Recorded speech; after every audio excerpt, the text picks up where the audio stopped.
இனியா செய்திகள் நேயர்களுக்கு வணக்கம். உலக பட்டினி தினத்தை முன்னிட்டு தமிழக வெற்றி கழகம் சார்பில் அன்னதானம்.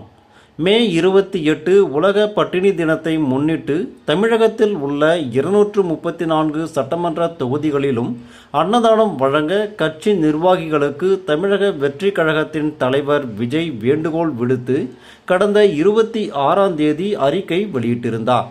தலைவர் விஜயின் உத்தரவை ஏற்று தமிழகம் முழுவதும் தொகுதி வாரியாக தமிழக வெற்றி கழகம் சார்பில் அன்னதானம் நடைபெற்று வருகிறது.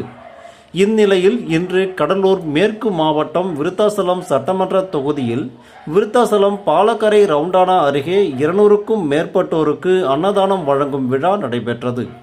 இதில் கலந்து கொண்ட மேற்கு மாவட்ட இளைஞரணி தலைவர் விஜய் தலைமையில் நகர தலைவர் வாசு, நகர குழு தலைவர் பாபு கணேஷ், நல்லூர் ஒன்றிய தலைவர் செல்வமணி, விருத்தாசலம் வடக்கு தெற்கு ஒன்றியம் சிவா, வினோத் மற்றும் நகர இளைஞரணி செயலாளர் சுபாஷ் உள்ளிட்ட நிர்வாகிகள் மற்றும் தொண்டர்கள் பலர் கலந்து கொண்டனர். மேலும் பல செய்திகளை உடனுக்குடன் தெரிந்து கொள்ள இனியா செய்திகள் வலையொலியை பின்தொடரவும்.